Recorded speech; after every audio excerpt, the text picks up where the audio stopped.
bangsa yang sesat yang kan binasa. Yesus penuh rahmat dan sentosa. Yang kedua, walau terus ditolak, Yesus menanti. Yang mau bertobat akan diterima. Kabarkanlah dengan lembut dan tekun, Tuhan mengampuni yang percaya. Tolonglah yang sesat yang kan binasa. Yesus penuh rahmat dan sentosa. Hati yang telah hancur karena godaan. Alright, so Genesis, Kejadian pasal 1 ayat 1. Nah, ini memang luar biasa cara Tuhan bisa memberikan semua informasi yang kita butuhkan dalam satu jilid, dalam satu cover ya. Terisi kitab-kitab, yaitu Alkitab ya. Nah, tapi memang kalau dibaca rasanya banyak ya, lama dan banyak sekali kata. Tapi kalau dipikirkan begini ya, semua yang kita butuhkan sebelum meninggal ya, atau selama kita hidup, bisa Tuhan berikan satu buku ya, luar biasa. Karena kalau manusia menulis tentang satu hal kecil pun, misalnya kesehatan atau apa aja, pasti berbuku-buku ya, banyak sekali bisa isi satu perpustakaan. Terus cari di toko buku tentang self-help atau menolong diri, memperbaiki diri, buat diri yang lebih baik. Ada rak ya, terisi ratusan tulisan manusia. Nah, tapi Tuhan hanya menulis satu buku, yaitu Alkitab. Nah, enggak berarti buku-buku yang lain tidak ada gunanya sama sekali, tapi enggak, Tuhan hanya menulis dan memberikan ya satu buku karena ditulis dengan ilham, yaitu para nabi ya dan rasul yang dipakai menulis firman Tuhan. Nah, juga ini ada istilah ya, karena Alkitab bahasa Inggris Bible ya, B-A-B-L-E, Bible, B-A-B-L-E. Nah, ini ada arti yang bagus ya, walaupun berarti kitab-kitab ya, atau buku-buku sama seperti Alkitab. Nah, karena dari bahasa mungkin Latin ya. Nah, tapi ini bahasa Inggrisnya ada acrostic ya.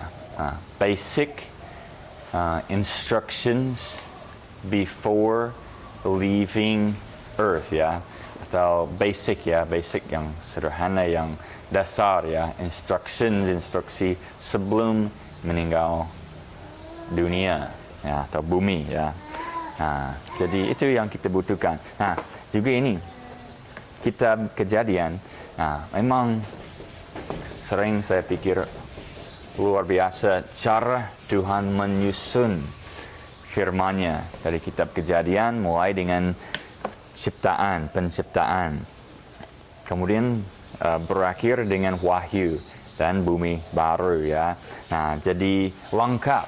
Nah, misalnya ini mewakili atau melambangkan kekekalan.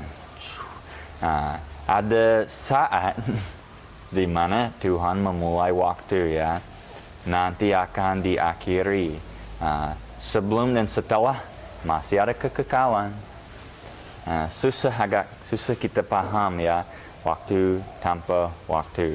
Tapi memang begitu ya, nggak masuk di pikiran kita ya. Tapi dijelaskan di Alkitab Kejadian ini, Tuhan menciptakan, kita baca Kejadian 1:1. Pada mulanya Tuhan menciptakan langit dan bumi. Nah, sudah. Mulainya pada saat pertama, itu Tuhan menciptakan waktu ya. Dan langit, nah, ada ruangan, bumi ada barang ya, atau zat ya, ada fisik ya yang diciptakan. Nah, ayat yang kedua, dan bumi itu tanpa bentuk dan kosong, dan kegelapan berada di atas permukaan air yang dalam. Dan Roh Tuhan bergerak di atas permukaan perairan. Dan Tuhan berkata, biarlah ada cahaya. Dan cahaya itu ada. Nah, di ayat lain firman Tuhan menjelaskan bahwa Tuhan itu cahaya. Nah, di sini sebelum ada matahari, Tuhan menciptakan cahaya. Nah, nanti, di sini minggu yang pertama, Alkitab sangat jelas Kejadian pasal 1, bahwa dalam 1 minggu saja, 6 hari sebenarnya ya, karena istirahat Tuhan beristirahat sudah berhenti pada hari yang ke-7. Nah, dalam 1 minggu saja Tuhan menciptakan semuanya, mulai dari tidak ada apa aja, ada bumi hari yang pertama ya, dan ini cahaya. Sebelum ada matahari, Tuhan menciptakan cahaya. Nanti dijelaskan saat bumi dibakar habis, juga matahari, bintang-bintang semuanya dihabiskan, Tuhan buat yang baru. Tidak ada matahari lagi. Tuhan adalah cahayanya dari kitab Wahyu ya.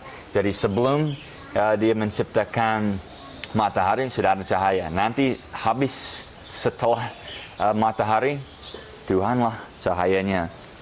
Nah, jadi lengkap ya kan. Nah, Tuhan melihat cahaya itu bahwa cahaya itu baik. Dan Tuhan memisahkan cahaya itu dari kegelapan. Sudah ada malam ya. Sudah ada malam, pagi, atau malam, siang. Dan Tuhan menyebut cahaya itu siang, dan kegelapan itu ia sebut malam. Dan petang dan pagi itulah hari yang pertama. Nah, di situ yang pertama. Atau bahasa Inggris, the first day. Ya, sudah Tuhan pastikan. Itu nggak ada yang sebelumnya. Nah, ini sebelum matahari, tapi Tuhan sudah buat siang malam, sudah bentukkan hari. Nah, jadi jelas kebaca satu pasal ini bahwa 1 minggu saja. Nah, kembali ke ini tentang Alkitab kita. Alkitab sangat lengkap ya, ciptaan sampai ciptaan yang baru. Tapi terus ini kitab Kejadian sangat penting karena awal ya, atau menjelaskan mulai ya, mulainya Tuhan memulai bumi, dunia, semuanya.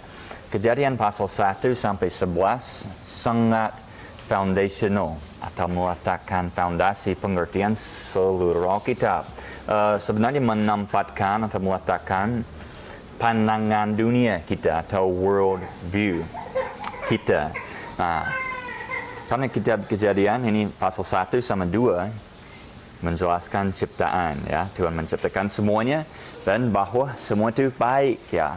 Atau dengan penjelasan dari atau tafsiran dari satu kejadiannya atau peristiwanya penciptaan sama manusia, kebun Eden itu ya, bahwa semuanya sempurna.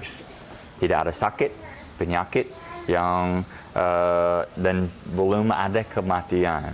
Nah, jadi itu Tuhan ada rencana yang sempurna. Nah, karena sekarang banyak orang menuduh Tuhan ya, bahwa kalau Tuhan mengasihi dan Tuhan begitu baik, mengapa sengsara kehidupan manusia?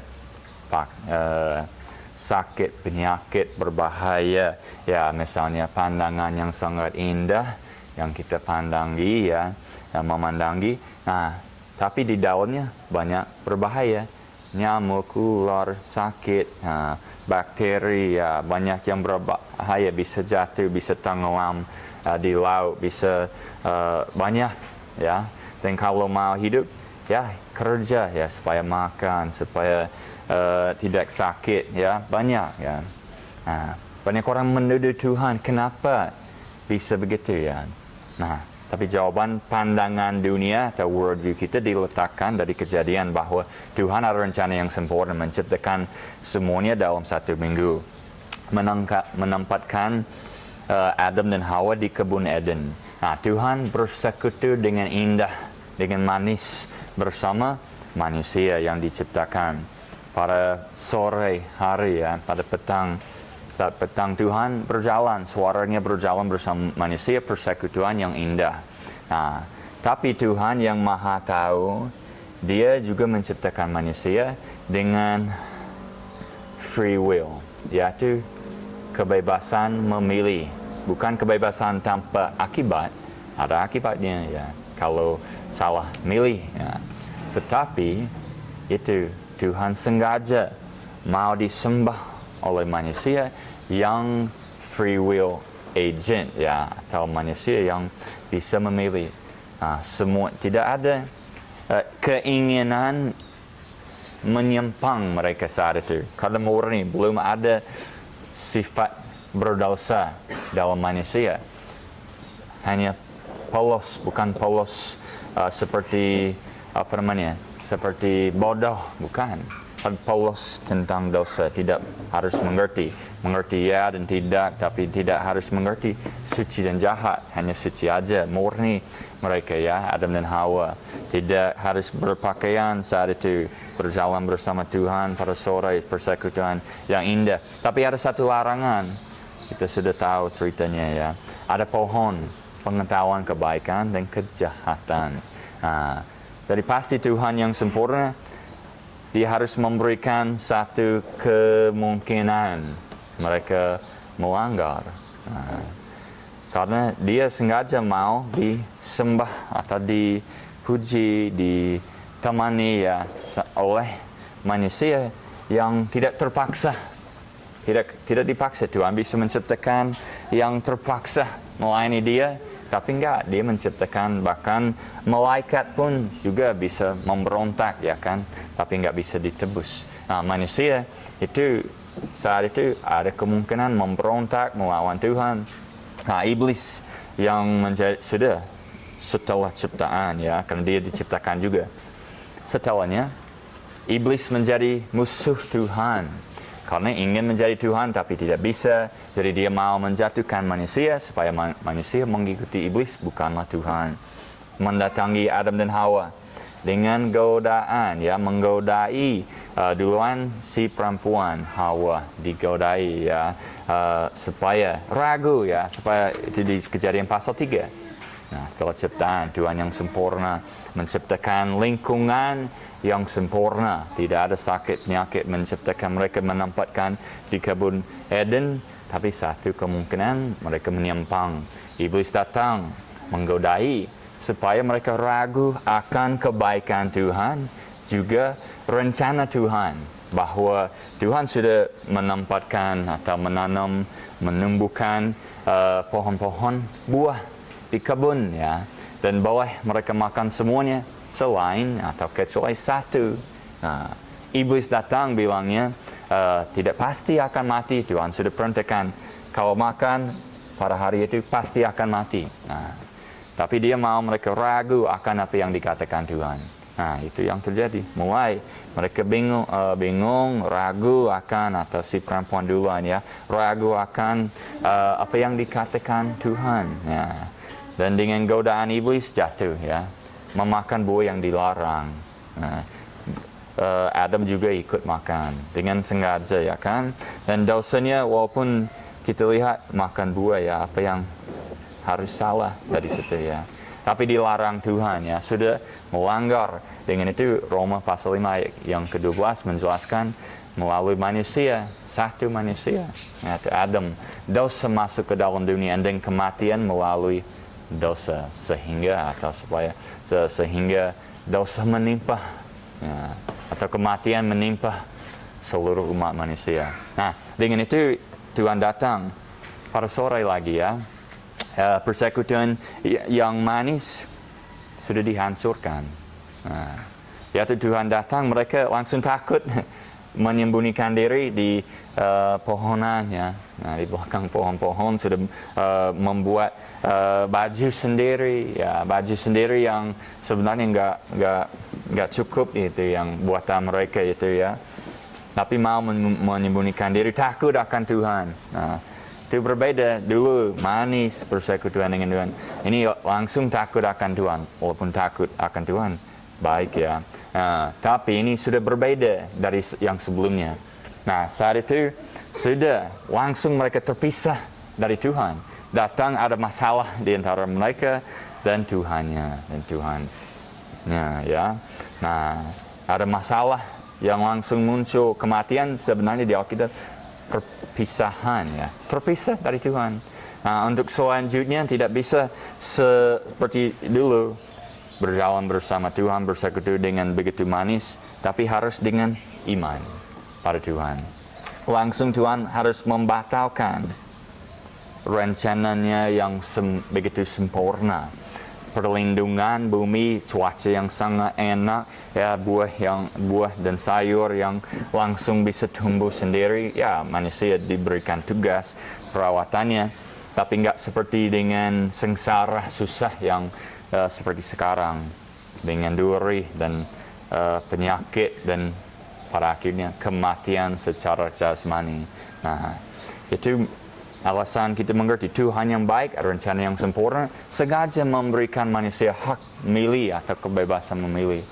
Walaupun Tuhan tahu ya ada kemungkinan, walaupun Tuhan yang Maha tahu mengerti apa yang akan terjadi. Nah, tapi kemudian itu Kejadian pasal 3. Nah, setelahnya menjelaskan bahwa manusia tidak membaik, malah makin buruk ya. Makin banyak manusia, makin buruk. Sehingga Tuhan yang Maha Kasih, Maha Tahu, dan sempurna harus menghukum manusia dengan air bah Nuh. Ya. Dan saat itu, karena sebelum air bah Nuh, manusia bisa hidup sampai 1000 tahun. Berarti cuaca sangat berbeda, walaupun Tuhan sudah harus melepaskan perlindungan sempurna. Sepertinya saat mereka berdosa, perlindungan rencana Tuhan yang sempurna untuk manusia harus dibatalkan. Nah, sehingga sekarang manusia lihat seolah-olah berjalan ya, mereka lihat ya seolah-olah berjalan hanya berjalan sendiri sesuai dengan hukum alam. Hukum alam itu yang orang yang tidak percaya Tuhan menuduh seperti itu. Hanya alam aja, di mana Tuhan? Nah, kita yang percaya mengerti tangan Tuhan ya, yang menciptakan hukum alam. Tapi sekarang sudah membatalkan perlindungan sempurna. Sudah Dia ciptakan hukum alam, berjalan seperti itu. Manusia harus beriman kepada Dia. Manusia menjadinya makin buruk. Ya, makin buruk sampai harus dihukum. Nah, itu berarti pandangan dunia kita. Manusia harus beriman kepada Tuhan. Dengan iman, percaya pada Dia. Nah, berjalan bersama Dia seperti Nuh. Tapi Tuhan juga ada hak menghukum ya, menghukum ciptaannya manusia karena perbuatannya. Nah, sehingga sekarang permukaan bumi sudah diubah sama air bah Nuh ya, sangat diubah ya, tidak seperti yang sebelumnya. Setelah air bah Nuh, usia manusia sampai kematiannya makin singkat, makin pendek ya. Nah, itu benar, check on the time there. It's almost done. Nah, itu di Kejadian pasal 7, 8. Nah, kemudian pasal 11 menjelaskan Tuhan memecahkan atau mengacaukan bahasa, memisahkan bahasa atau menciptakan banyak bahasa di bumi. Nah, jadi itu menara Babel ya. Setelah air bah Nuh, manusia disebarluaskan ke seluruh bumi. Nah, terus di situ ada penjelasan tentang itu, tentang kerajaan di Babel. Sehingga manusia saat dikacaukan bahasanya, diciptakan banyak, nah, mereka disebarluaskan ke seluruh bumi. Tapi yang buruknya mereka membawa masing-masing ya, membawa agama yang palsu yang sudah mereka ciptakan di menara Babel. Sehingga agamanya agak sama seluruh bumi ya, agama yang palsu yang dibawa kemana-mana sama bangsa-bangsa bumi. Nah, itu alasan kita bilang bahwa Kejadian 1 sampai 11 sangat sekali penting menciptakan atau meletakkan pandangan bumi dan dunia kita ya. Dapat dibangkitkan oleh kasih, tunjukkan dengan kasih-Mu dan kebajikan, agar hatinya tersentuh lagi. Tolong yang sesat yang kan binasa, Yesus penuh rahmat dan sentosa. Yang sesat, itu tugasmu, kau dikuatkan, diberi kuasa. Beritakanlah segera kabar yang indah, juru selamat bagi dunia. Yang lomba yang sesat, yang kan binasa, Yesus penuh rahmat dan sentosa. Okay, let's do number 2. Let's do 3. Nomor 3. Number 3, Tuhan yang memimpin aku. All the way to release me. We'll do the first in English on this one. Y'all help sing out.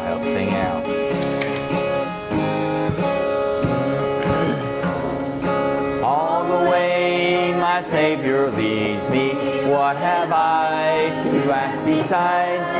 Can I doubt His tender mercy, who through life has been my guide? Heavenly peace, divinest comfort, by faith in Him to dwell. I know whate'er befall me, Jesus doeth all things well. For I know whate'er befall me, Jesus doeth all things well. Yang kedua, Tuhan yang memimpin aku pada jalan berliku. Anugerahnya tersedia meliputi hidupku. Air hayat dipancarkan dan dahagaku hilang. Roti hidup diberikannya sampai jiwaku kenyang. Roti hidup diberikannya sampai jiwaku kenyang. Yang ketiga, Tuhan yang memimpin aku dengan kasih sayangnya. Dibawanya ku ke surga bagai ahli warisnya. Dalam surga rumah Bapa telah menunggu Tuhanku. Haleluya, berkumandang Yesuslah pemimpinku. Haleluya, berkumandang Yesuslah pemimpin.